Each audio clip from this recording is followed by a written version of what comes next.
নমস্কার। ডিডি বাংলার 50 বছরের জন্মদিনে সব্বাইকে স্বাগত। ডিডি বাংলার কাছে আমি ভীষণভাবে কৃতজ্ঞ। আমাকে ঋণী করে রেখেছে। ঋণ তো শোধ করতে পারবো না, কিন্তু কৃতজ্ঞতা তো জানাতে পারি, শ্রদ্ধা তো জানাতে পারি। সেই উপলক্ষেই এই প্রয়াস। গত বছর আমি অনেক রেকর্ডিং করেছিলাম এবং সময়াভাবে অনেক রেকর্ডিং আমাকে সংক্ষিপ্ত করে দেখাতে হয়েছিল। তো আজকে আমি শুরু করছি যে রেকর্ডিংগুলো আমি করেছিলাম তার একটা পূর্ণাঙ্গ কথোপকথন আপনাদের শোনাবো। যারা এই অনুষ্ঠান দেখছেন তাদের সবাইকে আমি দূরদর্শনের তরফ থেকে নমস্কার জানাই। ভাবতে খুব ভালো লাগছে যে দূরদর্শনের 50 বছরে আমি জীবিত আছি এবং আমার পুরনো সহকর্মী জলি আমার খুব স্নেহের, সে আমাকে স্মৃতিচারণ করতে বলছে। স্মৃতিচারণ করতে গিয়ে প্রথমেই যে কথাটা মনে আসছে যে সকলের ধারণা যে আমরা খুব খোলা মাঠে খেলেছি, কিন্তু ধারণাটা একেবারে ভুল।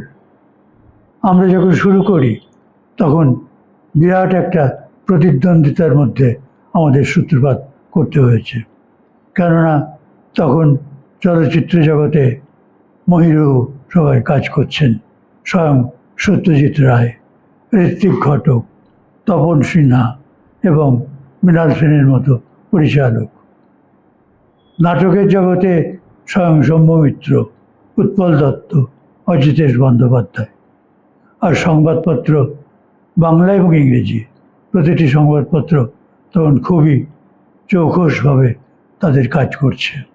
আর একই সঙ্গে আকাশবাণী তো তখন দুর্বল প্রভাব, তার মধ্যে খুব ভীরুপায় আমরা এগিয়ে এলাম আমাদের দূরদর্শনের সম্মান নিয়ে।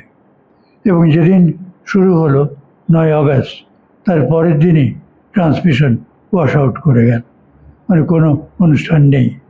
খবরের কাগজে হইচই পড়ে গেল। দ্বিতীয় দিনেই পদ্মা অন্ধকার।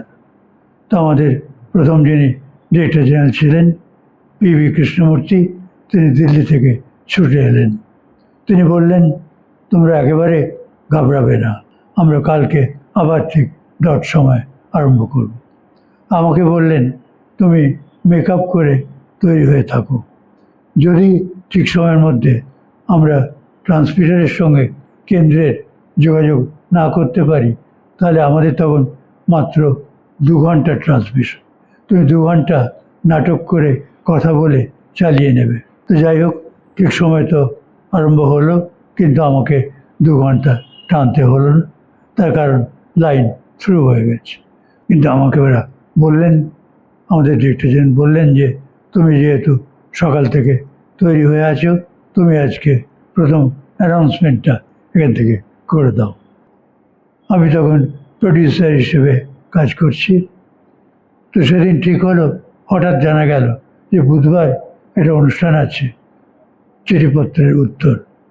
আমাদের প্রথম ডিরেক্টর মীরা মজুমদার ফিল্মের সৌমিত্র চট্টোপাধ্যায়কে যোগাযোগ করলেন।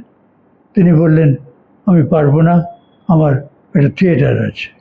তারপর তিনি বিকাশ রায়কে যোগাযোগ করলেন, তিনিও বললেন তিনি পারবেন না, তার শুটিং আছে।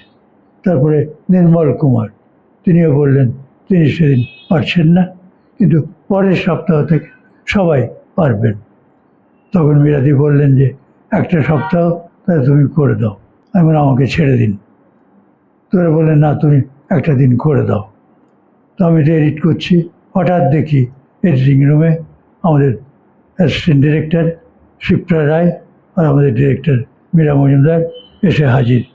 খুব বকাবকি করছেন, তুমি এখনও যাওনি, অনুষ্ঠানের তো সময় হয়ে গেছে। তো শর্মিষ্ঠা আমাকে বললো, আপনি যান, পুরোনোটা করুন, আমি এডিটিংটা দেখছি। আর আমাদের ফ্লোর ম্যানেজার ধ্রুব মিত্র এক গাদা চিঠি আমার টেবিলের উপরে ফেলে দিয়ে আমাকে কিউ করে দিল, মানে আমাকে এক্ষুনি শুরু করতে হবে।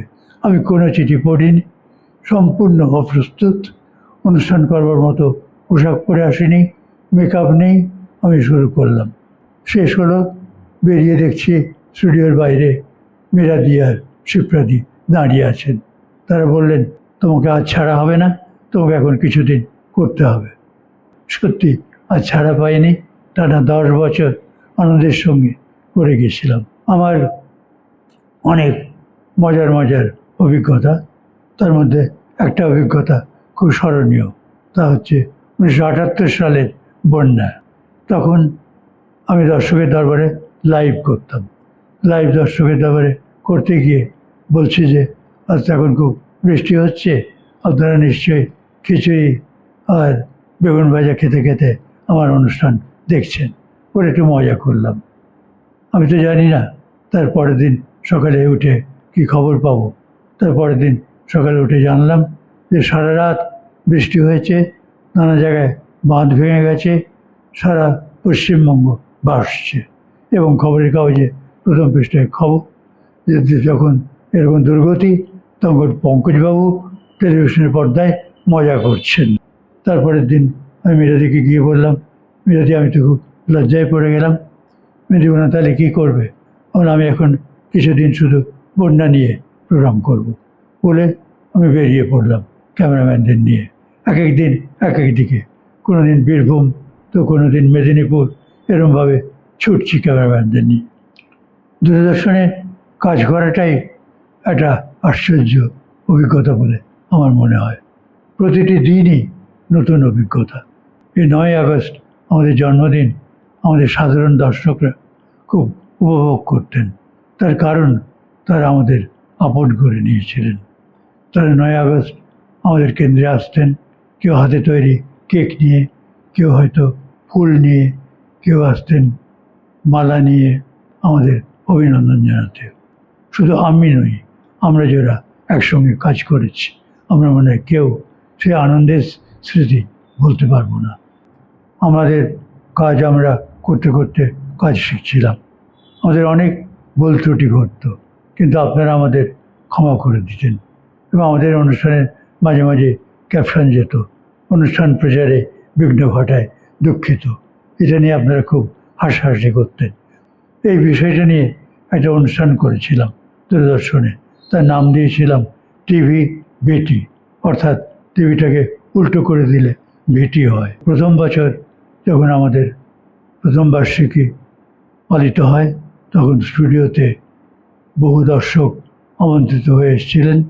রামানন্দ বন্দ্যোপাধ্যায়, বিখ্যাত শিল্পী, তিনি সেই দর্শকের দরবারের লাইভ ছবি এঁকেছিলেন। আর প্রবীর ব্যাপারী বলে একজন ভাস্কর, সে গ্রিস থেকে কাজ শিখে এসেছিল, সে দর্শকদের মূর্তি, মাটির মূর্তি তৈরি করেছিল। আর সেইগুলো আমাদের প্রথম ডিরেক্টর দর্শকদের উপহার দিয়েছিলেন। এবং যারা ভালো চিঠিপত্র লিখতেন তাদেরকে তিনি প্রথম দিন পুরস্কৃত করেছেন।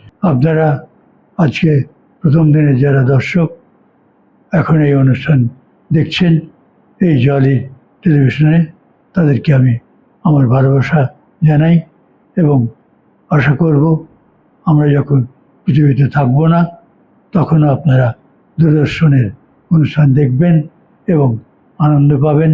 এবং শুধু আনন্দ নয়, একই সঙ্গে দূরদর্শনের যেটা লক্ষ্য, আপনাদের মানসিক শিক্ষা এবং মানসিক আনন্দ দুটোই আপনারা পাবেন। আমার সৌভাগ্য যে আমি একেবারে বাংলা টেলিভিশনের প্রথম ব্যাচের কর্মী বা প্রযোজক হিসেবে কাজ শুরু করেছিলাম। আমাদের যখন চাকরির ইন্টারভিউ হচ্ছিল, তখন মৃণাল সেন, তরুণ মজুমদার এরা আমাকে ইন্টারভিউতে জিজ্ঞেস করেছিলেন, আপনি কী ধরনের অনুষ্ঠান করতে চান? আমি বলেছিলাম, কাজ আরম্ভ করলে বুঝতে পারবো। কিন্তু একটা ব্যাপার এখনই বুঝতে পারছি, যে টেলিভিশন আসলে মানুষের কতগুলো ক্ষতি করবে। এক, বই পড়ার অভ্যেস, তার প্রতি মানুষ অনেক অবিচার করবে এবং সাহিত্য জগতের অনেক ক্ষতি হবে। তাই আমি সাহিত্য নিয়ে অনুষ্ঠান করতে চাই এবং এই মাধ্যমটিকে আমি ঘাড়ে ধরে সাহিত্যের কাজে লাগাতে চাই এবং সেটাই আমি চেষ্টা করেছি আমার চাকরি জীবনে। তাই সাহিত্য সংস্কৃতি নাম একটি অনুষ্ঠানের আমি সূচনা করি। আর এই অনুষ্ঠানে যারা সংযোজনা করতেন তারা সব বিখ্যাত মানুষ, যেমন সাহিত্যিক সুনীল গঙ্গোপাধ্যায় কিংবা সাহিত্যিক শঙ্কর, তিনিও সংযোজনা করতেন, অথবা স্বপন মজুমদারের মতো পণ্ডিত মানুষ সংযোজনা করতেন। বাঙালির যে তিন ব্যক্তিত্ব বাঙালিকে আচ্ছন্ন করে রেখেছে, যেমন রবীন্দ্রনাথ, স্বামী বিবেকানন্দ এবং নেতাজি সুভাষচন্দ্র বসু, এদের নিয়ে অনুষ্ঠানকে আমি খুব গুরুত্ব দিয়ে এসেছি সারা জীবন। সত্যজিৎ রায় একবার আমাকে বললেন, তোমাদের অনুষ্ঠান দেখলাম, শঙ্খ ঘোষের স্ক্রিপ্ট খুব ভালো লাগলো, কিন্তু তোমাদের ক্যামেরা তো কাঁপে কেন? মানে মানিকদা, আমাদের যে কোনো ক্যামেরা স্ট্যান্ডই নেই। প্রথম ইলেকশন, লোকসভা নির্বাচন এসে গেল, আমাকে কাভারেজ করতে পাঠানো হলো। আমি বিমান সিংহ, আমাদের ক্যামেরাম্যান, তাকে নিয়ে গেছি। তখন তো আমরা জানি না যে ফরম্যাটটা কী হবে, মানে বরং তুমি প্রথমে আমাকে নাও, আমি আগে বর্ণনা করি সিচুয়েশানটা কী। তখন বললাম যে আজকের এই লোকসভা নির্বাচন, সকলে প্রস্তুতি নিচ্ছেন। এর মধ্যে হঠাৎ দেখছি গেটে একজন মহিলা এসে দাঁড়ালেন, যাই গিয়ে তার সঙ্গে একটু কথা বলুন। তো গিয়ে তাকে জিজ্ঞেস করলাম যে আপনি এত তাড়াতাড়ি ভোট দিতে এলেন? সে মহিলা বললেন যে আমি বাবুদের বাড়ি কাজ করি, বাজার করতে এসেছি, এখন যদি ভোট না দিই তাহলে আর বেরোতে দেবে না, সেই জন্যে এখনই ভোট দিয়ে যাব। আমার জীবনের একটা খুব মনে রাখার মতো অভিজ্ঞতা হচ্ছে নববর্ষের বৈঠক। এমন আমরা একটা নতুন ট্র্যাডিশন তৈরি করব, ধর্ম নিরপেক্ষ ট্র্যাডিশন, সেটা হচ্ছে বাংলা নববর্ষ। নববর্ষের দিন আমি প্রত্যেক বছর সকালবেলা একটা অনুষ্ঠান করতে চাই, তার নাম দেব নববর্ষের বৈঠক। গুরুসদয় দত্ত তার ব্রতচারী গানে যেটা বলতে চেয়েছিলেন, বিশ্বমানব হবি যদি তবে শাশ্বত বাঙালি হ। এই ধারণাটা আমার অনুষ্ঠানের মধ্যে দিয়ে আমি বাঙালির মনে সঞ্চারিত করে দিতে চাই। এবং সেই অনুষ্ঠানে দুই বাংলা থেকে কত শিল্পী যে এসছেন, এমন কোনো শিল্পীর নাম আমি বলতে পারবো না যে তারা আসেননি। কারণ প্রথম দিকে আমরা সন্ধ্যেবেলাতেই নববর্ষের বৈঠক অনুষ্ঠানটা করতাম, কিন্তু পরে আমাদের নির্মল শিকদার মশাই বললেন যে তোমরা সকালবেলায় করলে মনে হয় আরও বেশি মানুষের মনে ভালো প্রতিক্রিয়া হবে। এই অনুষ্ঠান নানান ফরম্যাটে আমরা করেছি, যেমন চলন্ত রেলগাড়িতে অথবা মেট্রো রেলে করেছি, নৌকো ভাসিয়ে গঙ্গা নদীতে করেছি, আবার সায়েন্স সিটিতে করেছি। এটা কিন্তু লোককে চমকে দেওয়ার জন্য নয়, ফরম্যাট অনুযায়ী আমরা জায়গা বদল করেছি। আমরা যখন গঙ্গা নদীতে নৌকো ভাসিয়ে প্রোগ্রাম করেছিলাম, সারা রাত আমরা ওই গঙ্গার ধারে ছিলাম। ভোরবেলা প্রথম যখন সূর্য উঠছে তখন আমাদের শুটিং শুরু হয়েছিল। সেবারে আমাদের প্রযোজক ছিলেন অভিজিৎ দাশগুপ্ত। সে বলেছিল যে রাত্রে না থাকলে সকালবেলাতে শুরু করতে পারবো না। কিন্তু এত বিখ্যাত সব লোকেরা নদীতে আমাদের সঙ্গে ছিলেন। আমার আরেকটা খুব স্মরণীয় অভিজ্ঞতা হচ্ছে নোবেল সেরিমনিতে যাওয়া অমর্ত্য সেনের সঙ্গে। তখন আমাদের ডিরেক্টর ছিলেন অরুণ বিশ্বাস। তিনি আমাকে বললেন যে আপনি তো অমর্ত্য সেনকে চেনেন, তিনি এবার নোবেল পুরস্কার পেলেন, আপনি কি তাকে যোগাযোগ করতে পারেন? আমি তখন খোঁজ করতে লাগলাম অমর্ত্য সেনের। তারপর খুঁজতে খুঁজতে খবর পেলাম অমর্ত্য সেন নিউ ইয়র্কে আছেন। একটা স্টুডিওতে বলল, হ্যাঁ অমর্ত্য সেন তাদের স্টুডিওতে আছেন। আমি বললাম আমাকে এক্ষুনি লাইন দিন। অমর্ত্যদা জিজ্ঞেস করলেন, পঙ্কজ তুমি কোথায় আছো? আর ইন নিউ ইয়র্ক? আমার নাম অমর্ত্যদা, আমি কলিং ফ্রম ক্যালকাটা। কী হয়েছে? তখন আমি বললাম আশ্চর্য ঘটনা যে ঠিক সেদিনই অমর্ত্যদার বোনের স্বামী মারা গিয়েছিলেন। অমর্ত্যদাকে সেই খবরটা বললাম। তারপরে জিজ্ঞেস করলাম আপনি কখন খবর পেয়েছেন নোবেল পুরস্কার পাওয়ার? উনি তখন বুঝতে পারলেন যে আমি ওই জন্যই ফোন করেছি।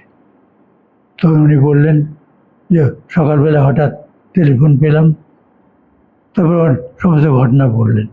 তারপরে আমি তখন আবার বললাম, অর্থদা এবার একটু আমরা ইংরেজিতে কথা বলবো।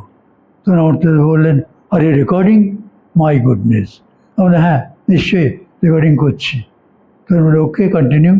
তখন আমি এবার ইংরেজিতে অর্থদাকে পুরো ব্যাপারটা জিজ্ঞেস করলাম, কেন পৃথিবীতে আমরাই প্রথম তাহলে অমর্ত্য সেনের ইন্টারভিউ টেলিকাস্ট করবো। অমর্ত্যদাকে আমি জিজ্ঞেস করেছিলাম, আপনার কি ইন্টারভিউ এর আগে কোথাও টেলিকাস্ট হয়েছে? উনি বললেন, না, this is my first recording. তার মানে পৃথিবীতে সবার আগে অমর্ত্যদার ইন্টারভিউ নোবেল পুরস্কার পাওয়ার পরে আমরাই টেলিকাস্ট করেছি, সেটা প্রমাণিত হয়ে গেল। আমি যদি দূরদর্শনে চাকরি করবার সুযোগ না পেতাম, তাহলে জীবনের এই বিপুল এবং ব্যাপ্ত অভিজ্ঞতা আর কোনোদিনই অন্য কোনোভাবে আমি পেতে পারতাম না। যেমন আমি সুইডেনে গিয়ে অমর্ত্য সেনের সঙ্গে যে অভিজ্ঞতা পেয়েছিলাম, তার যে কাভারেজ এবং কষ্ট করে পাঠাতে হয়েছিল, সারা পৃথিবীর নানান এয়ারপোর্ট ঘুরে ঘুরে কাভারেজ এসে দিল্লিতে পৌঁছলো। দিল্লিতে চম্পা এবং শর্মিষ্ঠা অপেক্ষা করছে, আর আমি সুইডেন থেকে কাভারেজ পাঠাচ্ছি। শান্তিনিকেতন নিয়ে অসংখ্য প্রোগ্রাম করার অভিজ্ঞতা আমাদের হয়েছে, এবং শান্তিনিকেতনের যে প্রথম দূরদর্শন কেন্দ্র তৈরি হয় তার দায়িত্ব আমার উপর পড়েছিল, এবং শান্তিনিকেতনের প্রথম ডিরেক্টর হিসেবে আমি কাজ করার অভিজ্ঞতা লাভ করি। লোকসংস্কৃতি নিয়ে অনেক অনুষ্ঠান আমি করেছি, যেমন উত্তর বাংলার নানা রকম ফরম্যাট, খোঁজাগর, মুখা নাচ, অথবা একই সঙ্গে মেচ, রাভা, রাজবংশীদের যে সমস্ত লোকসংস্কৃতির নজির, সেগুলো আমরাই প্রথম শিক্ষিত সমাজে নিয়ে আসি। এবং একই সঙ্গে লোকনাট্য, যেমন খোঁজাগর, সেটাও আমরা প্রথম উত্তরবাংলা থেকে নিয়ে এসে দেখানো সুযোগ করে দিয়েছিলাম। কেমন লাগলো সেটা জানার অপেক্ষায় রইলাম। পালন করছি ডিডি বাংলার 50 বছরের জন্মদিন। সবাই দেখতে থাকুন সুনহেরা সফর উইথ জলি। নমস্কার।